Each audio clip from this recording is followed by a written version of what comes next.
ഹരേ കൃഷ്ണ. ശ്രീമദ് ഭാഗവതത്തിൻ്റെ നട്ടെല്ലാണ് പരീക്ഷിത് മഹാരാജാവിൻ്റെ കഥ. പാണ്ഡവർക്ക് ശേഷം ഹസ്തിനപുരി ഭരിച്ചിരുന്ന ധർമ്മിഷ്ഠനായ രാജാവായിരുന്നു അഭിമന്യുവിൻ്റെ പുത്രനായ പരീക്ഷിത്ത്. നമുക്ക് പരീക്ഷിത്തിൻ്റെ ജനനകഥ കേട്ടാലോ? കുരുക്ഷേത്ര യുദ്ധത്തിൻ്റെ അവസാനം യുദ്ധത്തിൽ ദുര്യോധനൻ്റെ തുടയെല്ല് ഭീമൻ തകർത്തു. അങ്ങനെ നിലത്ത് വീണുകിടക്കുന്ന തൻ്റെ പ്രിയ സുഹൃത്തായ ദുര്യോധനനെ കണ്ട് അസ്വസ്ഥനായ അശ്വത്ഥമാവ് താൻ മരിക്കുന്നതിന് മുമ്പ് പാണ്ഡവവംശത്തെ നശിപ്പിക്കുമെന്ന് വാക്കുകൊടുത്തിരുന്നു. അങ്ങനെ പാണ്ഡവരെ വധിക്കാൻ വേണ്ടിയായിരുന്നു അശ്വത്ഥമാവ് ബ്രഹ്മാസ്ത്രം തൊടുത്തത്. പക്ഷേ വ്യാസമുനി അരുത് എന്ന് പറഞ്ഞപ്പോൾ അത് ഉത്തരുടെ ഗർഭത്തിലേക്ക് അയക്കുകയായിരുന്നു അശ്വത്ഥമാവ് ചെയ്തത്. പാണ്ഡവർക്ക് ഇനിയൊരു പിൻഗാമി ഉണ്ടാകരുതെന്ന വാശിയായിരുന്നു അശ്വത്ഥമാവിൻ്റെ ഈ ചതിക്കു പിന്നിൽ.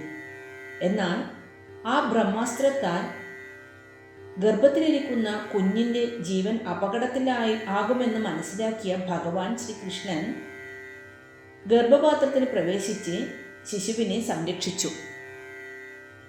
ഗർഭപാത്രത്തിൽ വെച്ചു തന്നെ ഭഗവാന്റെ രൂപം ദർശിച്ച ആ ശിശു ജനിച്ചതിന് ശേഷം താൻ കാണുന്ന ഓരോ വ്യക്തിയിലും താൻ ഗർഭപാത്രത്തിൽ വെച്ചു കണ്ട ആ നീലരൂപം, അതായത് ഭഗവാൻ കൃഷ്ണൻ്റെ രൂപം, പുറം ലോകത്ത് എവിടെയെങ്കിലും ഉണ്ടോ എന്ന് പരീക്ഷിച്ച് നോക്കുമായിരുന്നു.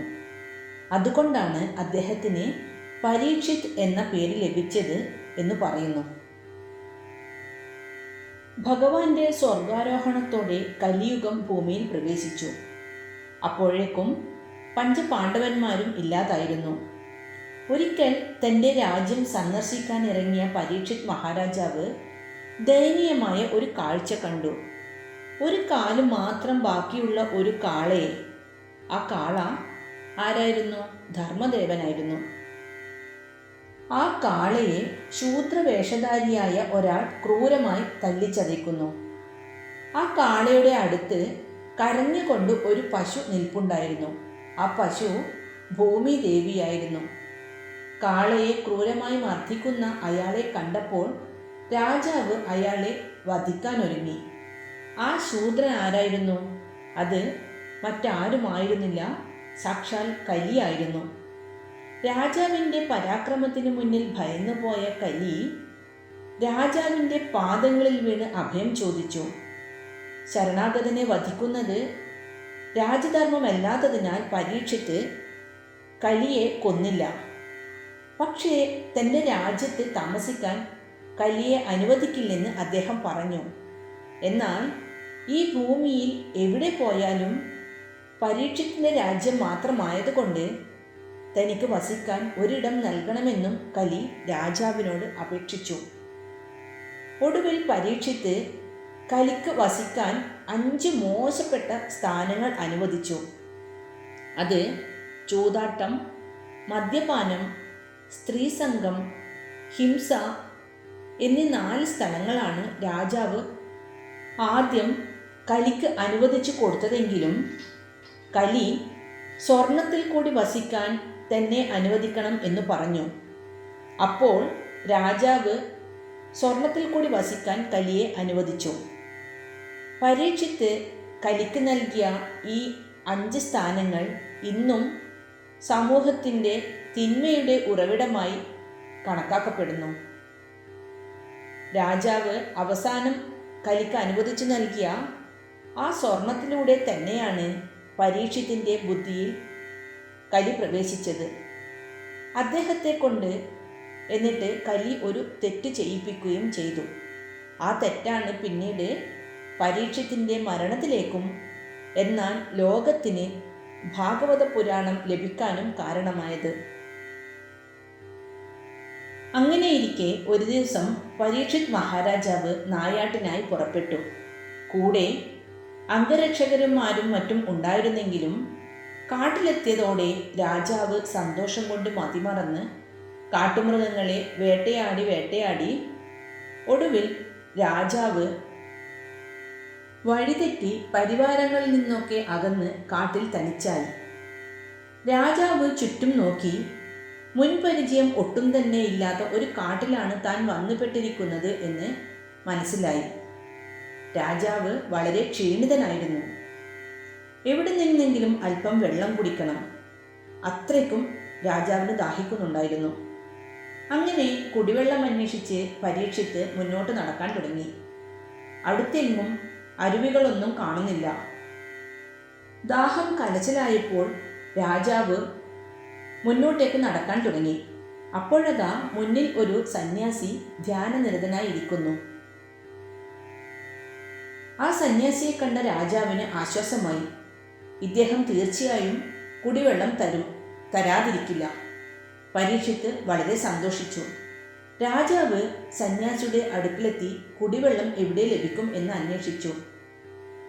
ധ്യാനനിരതനായിരുന്ന ആ സന്യാസിയുടെ പേര് ശമീകൻ എന്നായിരുന്നു.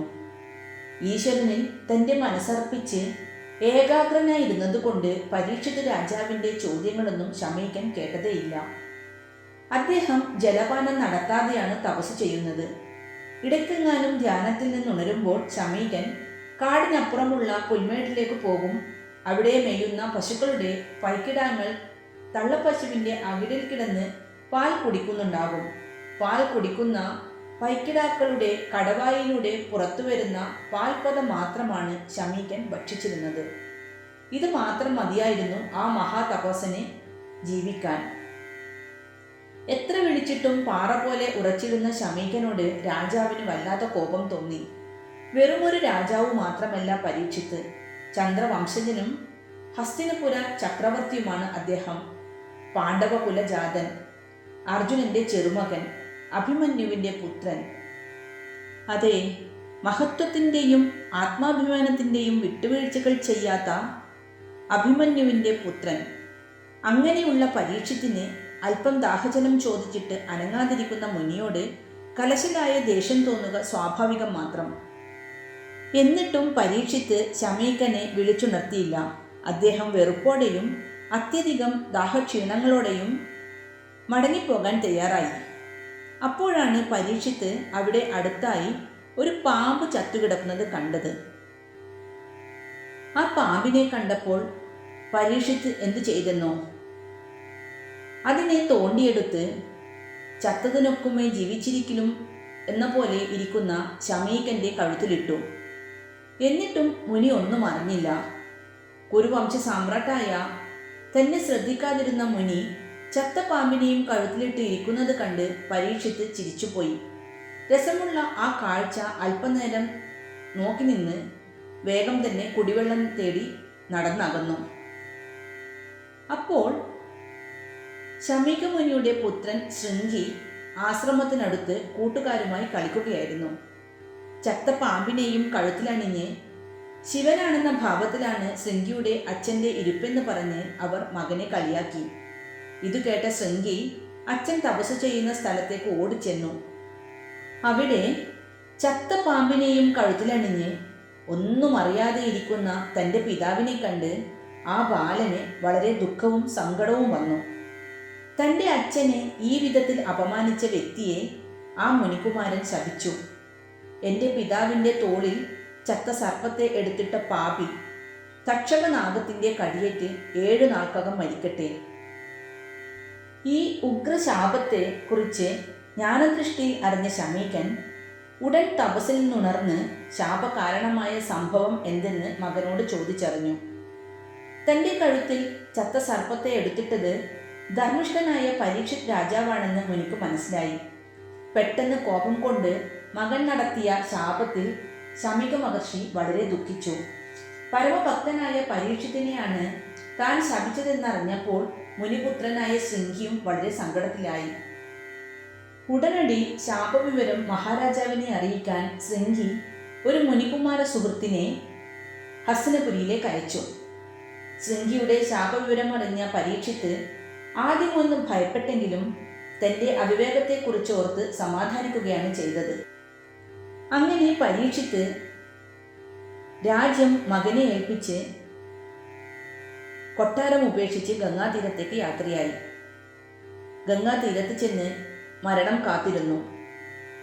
അപ്പോൾ അവിടെ വെച്ച് അദ്ദേഹം ശുഗമഹർഷിയെ, വ്യാസന്റെ പുത്രനെ കണ്ടുമുട്ടി.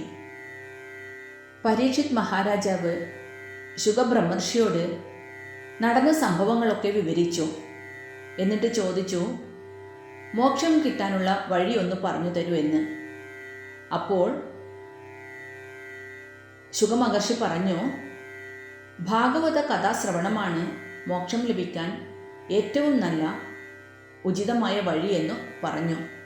അങ്ങനെ ശുഗമഹർഷിയിൽ നിന്നും ഈ 7 ദിവസത്തിനുള്ളിൽ പരീക്ഷിത്ത് ഭാഗവത കഥകൾ ശ്രവിച്ചു. ശുഗബ്രഹ്മർഷി പരീക്ഷിത് മഹാരാജാവിന് പറഞ്ഞു കേൾപ്പിച്ച ഭഗവത് കഥകളാണ് ശ്രീ മഹാഭാഗവതത്തിൻ്റെ ദശാവതാര കഥകൾ. ഭഗവാൻ വിഷ്ണുവിൻ്റെ അവതാര കഥകളാണ് ഭാഗവതത്തിലെ ദശാവതാര കഥകൾ. അങ്ങനെ ശുഗബ്രഹ്മർഷി പറഞ്ഞ ഭാഗവത കഥകൾ കേട്ട് പരീക്ഷിത്തിൻ്റെ അഹങ്കാരം പൂർണ്ണമായി ഒഴിയുകയും ദൈവഹിതത്തിന് വിധേയനാകാൻ അദ്ദേഹം തയ്യാറായിരിക്കുകയും ചെയ്തു.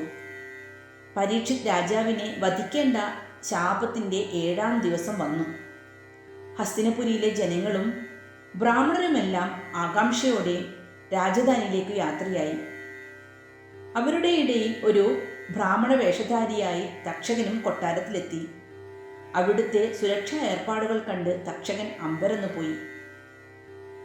കൊട്ടാരത്തിനുള്ളിൽ പോയിട്ട് കൊട്ടാര വളപ്പിൽ പോലും കടക്കാൻ സുരക്ഷാ സൈനികർ അവരെ അനുവദിക്കുന്നുണ്ടായിരുന്നില്ല. പക്ഷേ പ്രാർത്ഥനാപൂർവം ബ്രാഹ്മണർ സമർപ്പിക്കുന്ന കാഴ്ചവസ്തുക്കൾ പരീക്ഷത്തിന് കൊടുത്തുവിടുന്നുണ്ടെന്ന് തക്ഷകൻ മനസ്സിലാക്കി. തക്ഷകനാഗം തൻ്റെ സഹോദര നാഗങ്ങളെ സഹായത്തിന് വിളിച്ചു. അവരും ബ്രാഹ്മണവേഷത്തിൽ കൊട്ടാരത്തിലെത്തി. അവരോട് തക്ഷകൻ തൻ്റെ ഉപായം അറിയിച്ചു. അവർ കുറേ പഴങ്ങൾ രാജാവിന് നൽകാൻ കാവൽക്കാരെ ഏൽപ്പിച്ചു.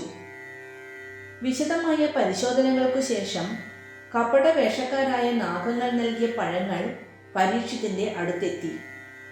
ആ പഴങ്ങളിലൊന്നിൽ പുഴുവിൻ്റെ രൂപത്തിൽ തക്ഷകൻ ഒളിച്ചിരിക്കുന്നത് രാജാവോ കൂടെയുള്ളവരോ അറിഞ്ഞിരുന്നില്ല. പഴങ്ങളിൽ ഏറ്റവും വലുതും മനോഹരവുമായത് പരീക്ഷിത്ത് ഭക്ഷിക്കാനായി എടുത്തു. അത് മുറിച്ചപ്പോൾ കണ്ട പുഴുവിനെ പരീക്ഷിത്ത് കൈകൊണ്ടെടുത്തു. അതുടനെ തക്ഷകനായി വളരുകയും അദ്ദേഹത്തെ കൊത്തുകയും ചെയ്തു. തൽക്ഷണം തന്നെ പരീക്ഷിത് മഹാരാജാവ് മരിച്ചു. ഭാഗവത കഥകൾ കേട്ട സംതൃപ്തിയോടെയാണ് പരീക്ഷിത് മരിച്ചത്. വിധി നിശ്ചയിച്ച മരണത്തെ തടയാൻ ആർക്കും കഴിയില്ല. എന്നാൽ ആ സമയം എങ്ങനെ വിനിയോഗിക്കുന്നു എന്നതിലാണ് ഒരാളുടെ വിജയം. പരീക്ഷിത്ത് തൻ്റെ മരണം കൊണ്ട് ലോകത്തിന് ജ്ഞാനത്തിൻ്റെ വാതിൽ തുറന്നു കൊടുക്കുകയായിരുന്നു. ഹരേ കൃഷ്ണ.